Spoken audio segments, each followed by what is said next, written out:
Lush and burn. So today I am going to be discussing Wim Mertens' score for the Peter Greenaway film, The Belle-Even Architect.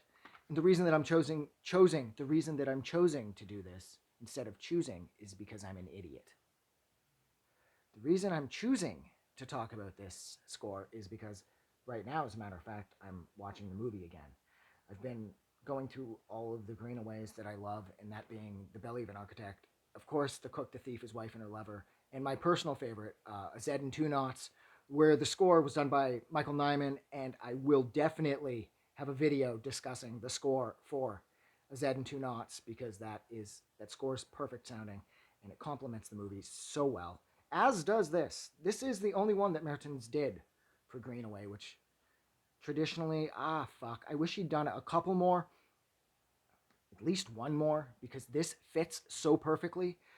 But Michael Nyman is Greenaway's long-standing composer for most of his films, and his music. Oh God, I'm on a roll tonight. His music fits Greenaway's films incredibly well. But I have to say that Mertens' score for The Belle-Even Architect fits the film perfectly well, and in a lot of ways, I could argue that this is like the perfect marriage of sight and sound. Much like a lot of people feel that the best score for a film was Vangelis's score for Blade Runner. They found that the marriage of the visuals with and the sound that he created for the film merged together so perfectly that you can't really touch it. And I'm not really looking to dispute that, although I don't really love the score for Blade Runner. I never have. I thought Merton's score for The Belle-Even Architect elevated an already elevated film to an even higher height. Jesus Christ, a higher height? Really? No, but it's true. I felt that the score for this elevated the film even higher, and it created a real sense of scope, and that's what Greenaway is known for anyways, like these massive sort of like nods to like metropolis bigness where the main characters will be acting out a scene and they'll be only this big, but there'll be something massive happening in the background that will take up a story or two. And this movie is certainly no exception. You know, the primary characters are always front and center, but there's always some type of large scale construction going on in the background because, of course, the movie is about an architect who is developing a problem with his stomach. First, it's believed to be in his head, but as it turns out, it is pretty legit. He ends up committing suicide at the end of the film. And he is in Italy working on a project, and so the project is being built, and at times, like I said, it's something straight out of Metropolis. You can see it going on in the background, whereas the conversation is happening between the main characters, and they're like this, and the background is like colossal. That's kind of, like I said, that's what Peter Greenaway is known for. And the score for this is just as colossal. And if I'm not mistaken, Glenn Branca, he fills in the gaps. Yeah, it is Glenn Branca. He fills in the gaps where Merton's score wasn't his score is. And I find that the dueling score aspect, it's not really there. They marry off really, really well.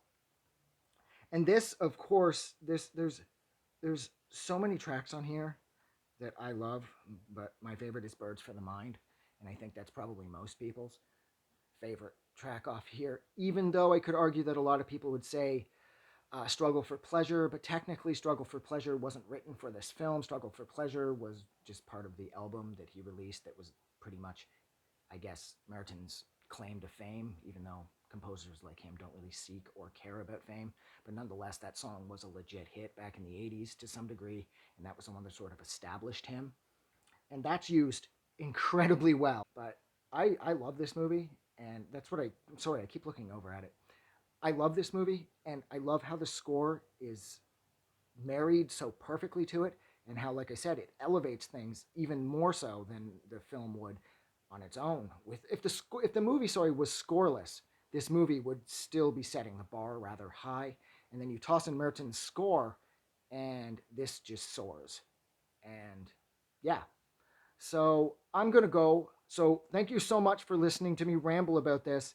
I have been screwing up a lot throughout all of these that I've decided to do tonight, and this one was certainly no exception. I messed up a bunch at the beginning, but I don't care because I just don't care. I love this record. I love this as the companion piece to the film. I love it on its own. It stands as an album completely independent of the film. It doesn't need the movie in order to have direction or style. It has plenty of those all on its own. God, I love Birds for the Mind. Um, but yeah, so look, I'm gonna go. So thank you so much for listening to me talk about Wim Mertens' score for Peter Greenaway's film *The Belly of an Architect*. And I hope I haven't bored you too much or turned you off by my numerous fuck ups throughout the course of this one. But yeah, so thank you so much. Don't forget to like and subscribe. Have a good night. I just wanted to say thank you for making it through the entire video. I really appreciate it. And I'm going to remind everyone one more time, even though I've probably already done this in the video that you just watched, to please click the like button as well as the subscribe button because it helps this channel grow. And thank you for hitting like and subscribe, and we will see you guys really soon.